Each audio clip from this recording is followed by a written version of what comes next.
magandang hapon po, magandang araw sa mga first time po na nakapunta dito sa branch natin sa Lipa. Pero anyway, grabe ba yung mga na-share na story ng mga nauna sa akin? Or baka nakukulangan pa kayo? O okay, na may mga 20 pa tayong tatayo dito sa ulo. Kaya pa ba ng puwet? O diba? Peace lang, diba? Ayun lang naman yan. Pero hindi, siguro, mamaya i-reserve natin yung moment pa lalo and bago ko ipakilala yung actually talagang isa rin sa mga malulupit na makakasama natin dito. Pero okay lang ba na medyo share ko rin naman yun sa akin kasi syempre hindi naman pwede na sila lang yung nag-share. Kaya nga marites ko yung kwento ko naman. Parang natuwa kayo nung marites eh, di ba? Mahilig talaga sa chismis. Pero ito guys, hindi chismis. Kasi bakit? Katulad po ng lahat ng nandito, napakita lang din sa akin to. And actually that time, working student po ako. Diba kanina, sinabi nila yung mga background nila, yung ginagawa nila sa buhay nila, bago po namin nakita yung opportunity. So ang sa akin, dito po ako magpo-focus sa kwento ko po. Diba? Kasi ako po, before po ako makitaan ng ganito, medyo sabihin na ho natin, hindi po ganun kaganda yung buhay na meron tayo. Baka meron dito katulad ko, no, yung sakto lang, hirap, at saka yung sad-sad. Mamili na lang tayo kung saan doon. Kasi wala tayo doon sa maayos eh, or went off na buhay. So, ako po, bago po ako maging parte nito, medyo busy na rin po ako sa buhay. Sabi ko nga kanina, working student po ako. 16 years old, nag-start na po ako magtrabaho. Hindi dahil gusto ko, kundi kailangan ko. Diba? So sabi nga, gagawa ka ng mga bagay na kahit ayaw mo, pero dahil kailangan mo, gagawin mo siya. Diba? Tama ba? Pag ikaw 16 years old, medyo yan pa yung kasagsagan ng mga kabataan mo na gusto mo sanang gawin po. Ano ba yung mga ginagawa ng 16 years old? Ha? Gumini, uminom, bumarkada, lumab-like, narinig ko sabi, lumande. Oo, yan talaga yung kasagsagan. Yun, lahat ng titibok sa'yo, titibok na eh. Diba yung 16 years old? O, diba? So, yun yung normal na nangyayari pag 16 years old ka. Pero sa akin po, at the age of 16, parang pansin ko parang napaaga. Napaaga kasi hindi dahil may pamilya ko, pero dahil pinanganak ako sa pamilya na walang pera, mahirap ang buhay. At the age of 16, pinili ko magtrabaho ng maaga. Kahit bawal, naging makulit po tayo. Tama ba yung iba dito makulit? Yes! Pasaway. O, diba? Ako naging pasaway din po ko sa kadahilan ng gusto ko pong kumutan ng pera. Sabihin nyo na rin sa akin na, ang bata mo pa, mukha ka ng pera. Ganun po talaga. Diba? Kasi that time, pera talaga ang kailangan ko. Hindi po ako katulad ng iba, wala na ng pera. Ayaw pang magkapera. Diba?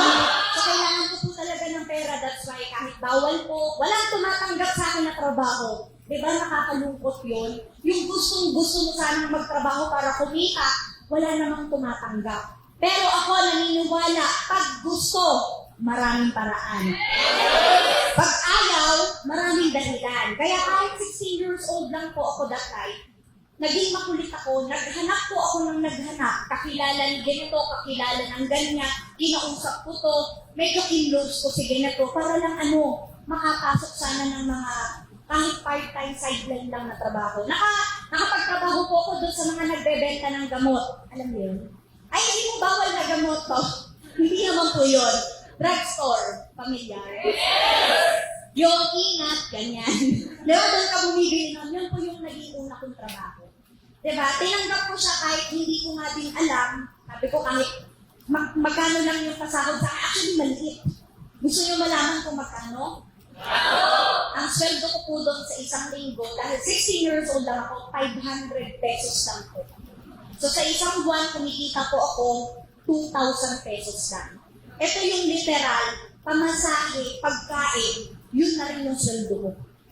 Walang natitira. Yun lang kasi pinili ko siya, kasi ayoko pong maging tambay eh. Alam mo yung graduate ka ng high school, dahil hindi ka kayang pag-aralin ng magulang mo, kesa maging tambay, pinili ko na lang kumita kahit maliit. Huwag nang mastak talaga sa loob namin. Diba? Kasi naniniwala ka ba pag nasa bahay ka nakakabobo? bobo. Kaya sabi ko nung gusto ko lumabas ng bahay, maghanap ng trabaho kahit na maliit na. Kasi sabi ko nung that time, bata pa naman ako eh. Actually, hindi ko pa naman alam kung ano yung halaga ng pera sa malaki sa maliit. Sa ganung edad, ang importante, basta kumikita ka. Basta may hawak ang pera. Tama?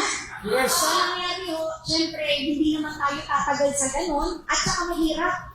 Kasi bakit yung oras ko ng trabaho ko doon, hindi po 8 hours a day. Hindi po 10 hours a day. Alam mo kung ilang oras? Papasok po ako ng 6 a.m., uuwi po ako ng 12 a.m. O, diba? Hindi ko po ito sinishare, pero yun po yung una kong naging trabaho. Bago po ako nag-part-time, nag-sideline ng pag-freelance. Kasi bakit? Sabi ko nga, gusto ko pong magkaroon ng experience agad kahit bata, para kahit paano, matuto na po ako agad sa buhay. Di ba kasi pag mahirap ka, tapos wala kang natututunan, mas mahirap eh. Di ba mahirap na ka, wala kang experience, mas mahirap. So, pumayag ako sa ganun. Pero, sabi ko nga, hindi, kahit sinong tao, hindi tatagal sa ganun. Lalo na kapag kada taon, di ba nadadagdagan yung edad mo, nakaka-realize ka.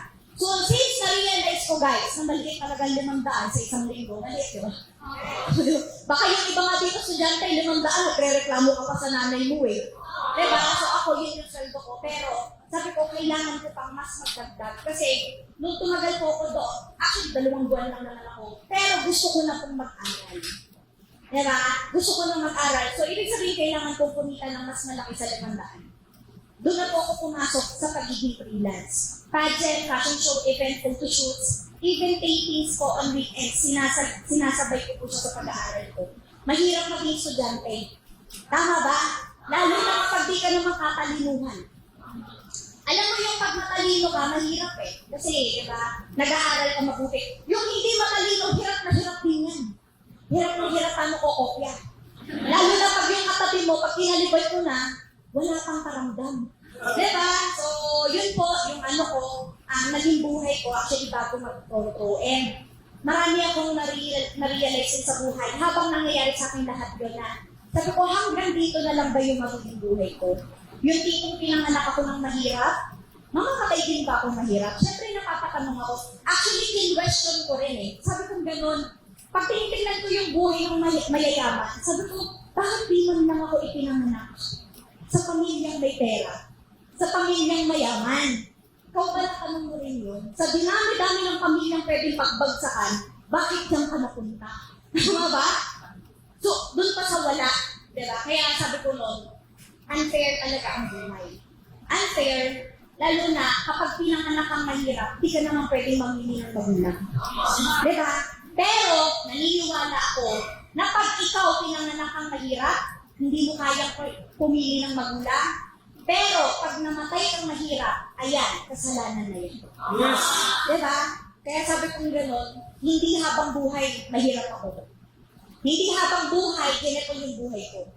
Sabi ko, darating yung panahon, lahat ng meron sila magkakaroon din ako. Yes. Diba? Pero syempre, hindi naman magic yan eh. Hindi naman madali lahat. Even naman lahat ng mayaman sa labas, hindi naman sinabi na madali naman yung pagyaman nila. Lahat yan, pinaghirapan nila. Pero kailangan kong maghirap din. Maghirap, pero sa bagay na makukuha ko yung pangarap ko. That's why guys, kung na-invite ako dito, or inalok ako, hindi ko kakilala yung nag-alok sa akin nito, sumama ako. Minsan kailangan mo magtiwala sa hindi mo kakilala. Kasi baka sila yung magbigay ng chance para magbago yung buhay ko eh. Diba? So, ginawa ko, sumama ako, sabi ko, try na. Baka meron akong mapala. Diba? Kasi ganun din naman sa trabaho ko, di ko naman po kilala yung mga tao nandito, gino-close ko sila para lang mabigyan ako ng racket. So, naging routine ko na yan. Sabi ko nga, basta legal, okay siya, wala kang gagawin illegal, tinitignan ko yan, sinusubukan ko. So, after ko makita yung opportunity, I decided na gawin siya. So, ano na ba yung nagbago sa akin ngayon? By the way, nandito na po ako sa opportunity na to for 12 years. Diba? 12 years. Ito lang yan. Kahit naman sino sa atin, hindi ka tatagal sa isang bagay na hindi maganda. Tama! Tama, mali. Diba? So, share ko sa inyo guys, ano ba yung nangyari sa akin? Diba? So, kasulat sa kanila. Okay? marami pong nagbago sa akin. So, pakita lang natin. Yan po. Ito po yung nakuha ko po sa front row. Ito po yung first cycle. And yung pinakabago na na-upgrade ko, Ferrari. Hindi ko po dahil pinapakita ko ito para sabihin, kung ikaw, wala kang pangarap magkaroon yan. Pag sinubukan mo to, pwede next time meron ka na. So, yan next natin. Ayan po, nakapagpagawa na po kami dito na sarili din po namin bahay. 2017, tapos sa-extendan pa siya ng 2019. Ito na po yung itsura. Yung dati po kaming walang bahay, nangungupahan sa Quezon City. Sobrang liit lang po nang nirerentahan ko. Habang nagtatrabaho, habang ginagawa mo una yung negosyo ko, sabi kong gano'n, pag ako kumita dito ng malaki, malaking bahay din yung ipapagawa ko. So, nangyari po siya, sipin mo 25 and 27 years old lang po kami ni Sir Melvin. Di ba, may sarili na po kami ba? Meron na rin po kami family. So, ito naman yung family namin, yung baby po namin. Last 2020, pinanganak po siya. Ito guys, para sa mga katulad ko na nag-struggle sa health, lalo na pagdating sa babae. Yung mga babaeng may picos, yung mga babaeng meron sakit sa matres, isa din po ako sa ganun. Nahihirapan po ako mag-conceive, pero sabi ko nga natin is impossible. Diba? Pag ikaw naniniwala ka, mangyayari siya. So, ang nangyari po, nag-undergo po kami sa implant, nagpa-implant kami, and hindi lahat kaya. Pero sabi nga, pag ikaw may pera, sa panahon ngayon, wala nang hindi kaya. Diba? So, and yun nga, masarap at masaya yung buhay ng anak ko, hindi ko katulad ng dati na nakalakihan ko. Kasi yun po yung pangarap ko eh. Diba yung buhay po na meron ako dati, hindi ko po maipasa sa susunod ko po na pamilya. Diba dapat ganun din naman po tayong lahat eh. Kung ikaw nahihirapan ka ngayon, kung mahirap yung buhay mo, nahihirapan yung pamilya mo, kahit wala ka pang pamilya, ngayon pa lang dapat nagsusumikap ka na. Para pagdating ng panahon na may pamilya ka na, hindi mo na makita sa anak mo at pagiging anak mo yung buhay na meron ka ngayon. Diba? So guys, share ko lang din sa inyo. Meron pa ba kasunod? Ayan. So, syempre, nanay na rin po ako. Diba sabi nila, pag nanay ka na, wala ka ng chance kumita. Kasi bakit ang iisipin mo na lang lagi yung anak mo. Pero dito po, sa ginagawa ko opportunity, hindi po ganun. Kasi bakit? Kahit nanay na po ako, okay lang ba? Kumikita din po ako. Diba? So, sa mga nanay dito, yan.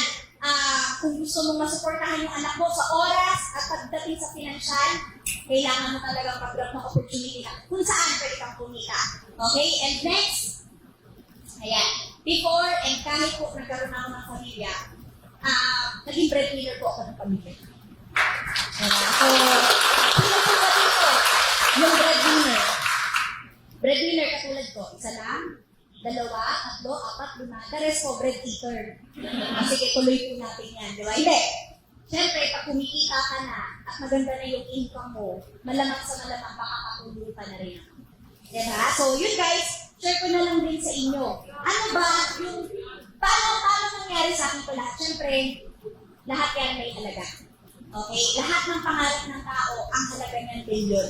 So, paano ba namin nakuha yan dito? Paano ko ba narating yan? Paano namin nagawa yan dito? Simple lang po. Kasi ito po yung kinikita namin. So, pakitaan ko po kayo na sample income. Okay lang po? So, guys, ito nga, sakto lang po to. Sakto lang. Kasi mahihain ako eh. So, kung ikaw mas makapal lang mukha mo, malamang mas makal pa lang kita mo kahit sa akin. Diba, mahihain po ako. Medyo malayo din sa kanya mo. Pero, pwede na. Napagtsagaan po ako. Ng kumpanya. Diba? Since nagtiwala ka, sige na nga, pwede nang kumita.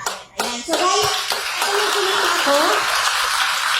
Ito po yung check ko last February 2020. So, ito kumita ako dito ng 203,300. Hindi ko po sa kumita guys ng isang taon, hindi rin po ng isang buwan. Okay lang ba 7 days na? Isang linggo. Diba? Kung may isang linggong pag-ibig, ito isang linggong kita. Pwede, diba? So, yan, maubos man siya, okay lang, next week, meron pa. 138,930. Yung mga mata ng mga bisita namin, paano nangyari yun? Kaya nga sabi ko sa iyo, mamaya sa dulo malalaman mo kung paano. Diba? Sa ngayon, kwento-kwento lang muna kami. Talagang mabiting ka dyan. Diba? Kasi bakit papakita muna namin, ano ba yung pwedeng mangyari sa'yo dito? Diba? Kaya mas nakaka-curious talaga. Ang maganda ho niyan, after 1 week ulit, 225,300 pesos. Pwede na pang Jollibee hotdog. Pang French fries. Okay na, no? Okay, pang Shopee kaya? Okay pa din, diba? So, malaki to, guys. Yan, meron pa, kasi isang buwan nga. After 1 week, meron 196,350. Makano po yung isang buwan sa front row? Kumita po ako ng 763,900. Diba? Guys, para akong may Jollibee. Jollibee tsaka McDo. Pero hindi po ako alam mo yun, wala akong ganun kalaki para makapagpatayo ng ganun. Pero, kung ano yung kinikita nila, yun po yung kinikita ko dito. Diba? So, ito, sagarin na natin. Share ko sa inyo, guys. Siyempre, yung fresh na fresh pa. So, meron po ako itong live check. Okay? Gumagalaw-galaw pa to. Ayan, so, meron po ako ditong dalawa. Ayan, sige po, yung marunong ka mag-isa. Ay, hindi ka marunong? Call a friend? O ikaw na lang proud. Babasahin mo lang to. Sige, tayo ka para makita ka nila. Ay, nilalamig siya, naninigas.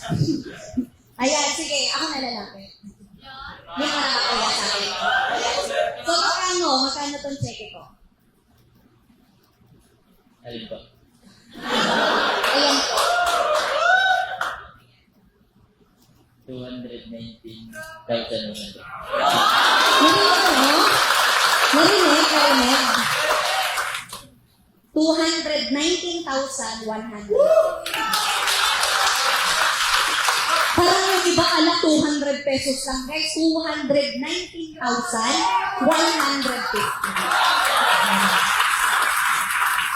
So, makakapalitan ko pa ito sa bangko, ibig sabihin, pera pa din talaga siya. So, meron pa akong isa dito, meron pa yung mas malakas, yung na-excite, parang iba kasi parang normal, baon sa school, parang gano'n. Ayan, si Kuya, okay lang.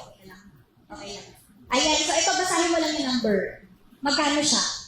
198,000. Ayan. Magkano ko?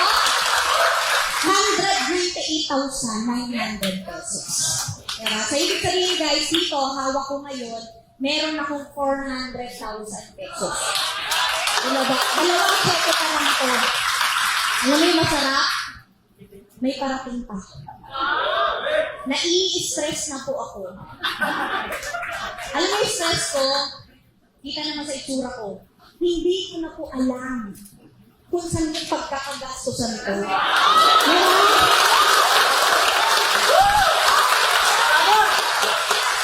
Dati hindi ako sanay sa ganyan ko 400,000. Dati sanay ako 200, hati-hatiin mo pa yan. Pabutin 1,000. Diba? So, ang masarap po niya, guys, today, yung opportunity na napakita sa inyo, ito rin po yung eksaktong opportunity na pinakita sa akin 12 years ago. Diba? Kaya yung buhay ko po nagbago dahil lang po dito. Minsan akala natin kailangan mong pumunta sa malayo at kung saan-saan. Kailangan mong akyatin yung corporate ladder or yung ma-promote sa trabaho para kumita. Pero minsan, di mo alam.